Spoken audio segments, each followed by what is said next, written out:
The Bible does not teach a single equal heaven for everyone. It teaches resurrection for all, judgment according to works, different degrees of glory, and a final state called outer darkness outside of glory altogether. This isn't just church tradition. This is what Scripture says when you read it carefully. Most of us were taught two outcomes, heaven or hell. But that simple framework collapses when you place it next to the actual language of the Bible, because the Bible repeatedly says reward differs, glory differs, and accountability differs. So the real question isn't, does the Bible talk about heaven? The question is, does the Bible teach an equal eternity for everyone? The answer is a clear no. Let's start with the Apostle Paul. He explicitly teaches that there are degrees of glory. In 1 Corinthians chapter 15, he writes, "There are also celestial bodies and terrestrial bodies. There is one glory of the sun, another glory of the moon, and another glory of the stars. So also is the resurrection of the dead." This passage is decisive. Paul names different kinds of bodies, describes multiple glories, and then explicitly ties this directly to the resurrection. This isn't just a metaphor about astronomy. That last phrase, "so also is the resurrection of the dead," is an explanation. Paul is teaching about the different outcomes after the resurrection. A common objection you might hear is, well, Paul was only talking about different kinds of physical bodies. But if you keep reading, you'll see he immediately discusses judgment, reward, and eternal inheritance. He then adds, one star differs from another star in glory. That's graded reward, not just biology. If resurrection glory were equal for everyone, Paul's entire argument would make no sense. And it's not just Paul. Jesus himself confirms this idea of a non-uniform eternity. In John chapter 14, he says, "In my Father's house are many mansions." The original Greek word here, monai, means dwelling places or permanent abodes. Notice that Jesus doesn't say, "many rooms with identical rewards." He presents eternal variation as an assumed reality. The idea of a uniform heaven is never stated in the Bible. It was an assumption that came much later. This all connects to another key concept, judgment according to works. In Revelation chapter 20 it says, "The dead were judged according to their works." A judgment without differing outcomes is meaningless.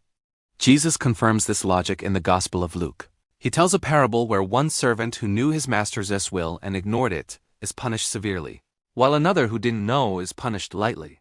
Different knowledge leads to different accountability, which leads to different consequences. That principle of justice doesn't just stop when we die.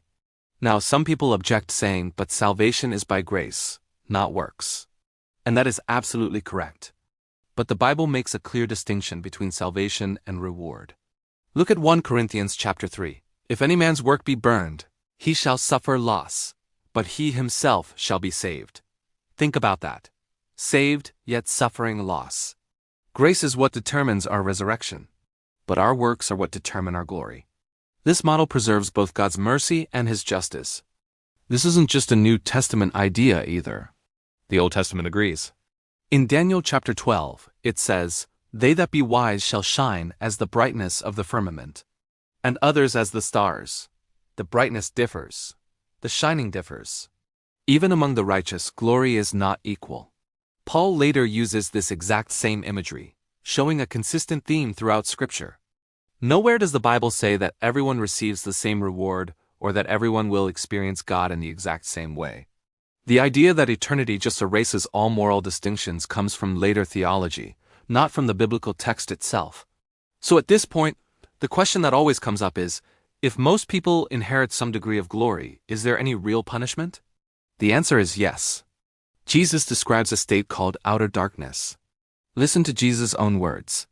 In Matthew 8, "Cast out into outer darkness." In Matthew 22, "Bind him, and cast him into outer darkness." In Matthew 25, "Cast the unprofitable servant into outer darkness." This isn't just symbolic inconvenience. This is language of total exclusion. Outer darkness means darkness, which is the absence of divine light. It means separation. It means being outside the entire structure of glory. So who goes to outer darkness? The Bible is very specific. It does not teach that ordinary sinners go there, or that ignorant unbelievers go there, or even that imperfect people go there. Scripture consistently ties this severe condemnation to two things: full knowledge combined with willful rejection. Hebrews says, if we sin willfully after we have received the knowledge of the truth. Peter warns about those who, after they have escaped, are again entangled. And remember Jesus' parable. That servant which knew his Lord's will. Outer darkness isn't for weakness or failure. It's for deliberate, high-handed rebellion against the light you know to be true. So Scripture actually presents three realities: greater glory, lesser glory, and the rejection of light altogether.